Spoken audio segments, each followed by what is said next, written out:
I am Dr. Tim Kennedy, Chief of Surgical Oncology at MedStar Health and Surgeon-in-Chief Lombardi Comprehensive Cancer Center.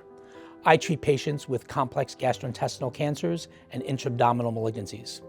My philosophy of care is to be patient-centric, is to really take the onus of that cancer diagnosis off of the patient's shoulders and to really help them through the course of their cancer treatment. There's a lot of worries you have as a patient with newly diagnosed cancer. In addition to cancer, you still have your family concerns, your work concerns, societal concerns. And so I want people to focus on those things and leave the cancer to us. I think patients should choose MedStar Georgetown University Hospital for treatment of their cancer because of what's available to them at our cancer center. Patients have the access to the latest clinical trials where they can try novel therapies to treat their cancer. Patients have access to innovative technologies for operative removal of tumors, including advanced minimally invasive techniques such as robotic technologies. We also have access to all the newest treatments such as immunotherapy or targeted therapies, which really target your specific tumor rather than just the traditional chemotherapy, which is given for any type of tumor. What I love most about my job is the relationship I have with my patients. I think I form very good bonds with my patients, and the roughest part of leaving my last position was having to tell my patients that I was accepting a new position several hours away. So it really is the relationships you form with your patients that are for life, and that is really the most rewarding part of this job.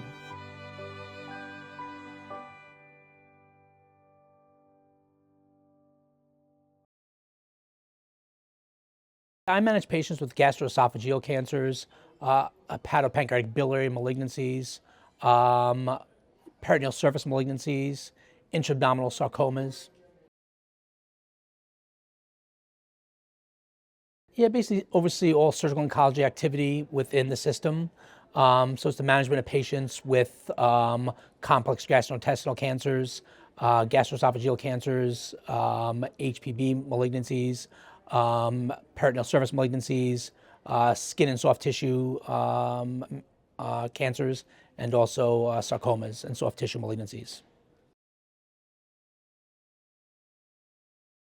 My personal practice, I deal mostly with patients with gastroesophageal cancer as well as pancreatic malignancies. I use both minimally invasive techniques, including robotic technology, to manage patients with these types of cancers, as well as traditional open surgery.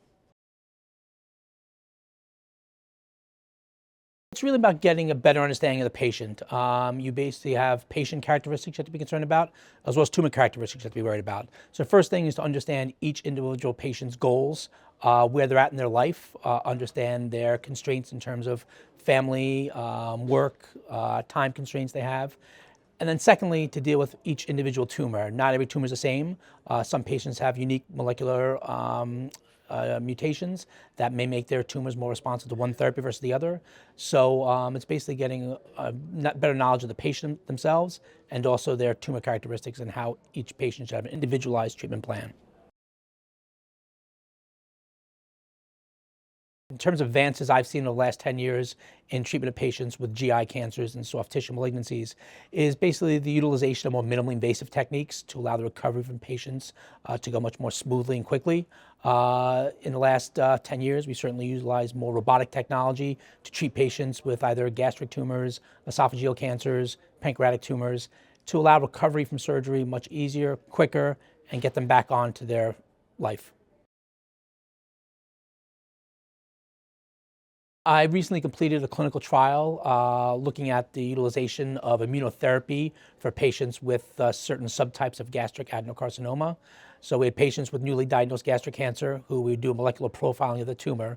And if they happen to have certain molecular characteristics, such as microsatellite instability, an elevated PD-L1 expression, or Epstein-Barr virus expression, we basically treated those patients with upfront immunotherapy prior to surgery instead of the traditional chemotherapy prior to surgery.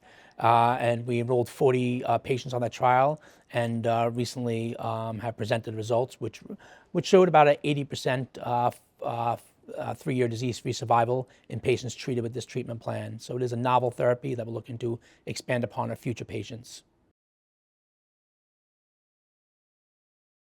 Basically, the most cutting-edge treatments in terms of gastric and esophageal cancer. That's utilizing robotic technologies to treat these patients, to remove either their esophageal tumor or the gastric tumor. And also in terms of pancreatic tumors, we do also a lot of robotic technology for those operations as well, whether it be distal pancreatectomy, a Whipple procedure, or central pancreatectomy, utilizing minimally invasive techniques to allow those patients recovery. We also, for liver tumors, do a lot of treatments with either microwave ablation technology or embolization techniques, or there's even newer therapies which are even less invasive, utilizing different treatments to treat tumors without surgery. It's a multidisciplinary approach to the patient. Anytime you have a cancer diagnosis, you're going to meet with several different oncologists. You'll meet with a medical oncologist who deals with giving people systemic therapies such as chemotherapy, immunotherapy, or targeted therapies. You meet with a surgical oncologist who's responsible for the surgical removal of the tumor. And you meet with radiation oncologists who are responsible for radiation before or after removal of your tumor. These are the three main physicians you'll interact with. But in addition, there's a whole other multitude of resources you'll have, whether it's meeting with a genetic counselor to talk about the underlying genetics of your tumor, whether it's meeting a nutritionist to optimize your nutritional therapy prior or after treatment, meeting with a physical rehabilitation specialist to really improve your conditioning before or after treatment. And then a whole host of social workers, nurse practitioners, nurse navigators, who really guide you through the process and really make this recovery as easy as possible.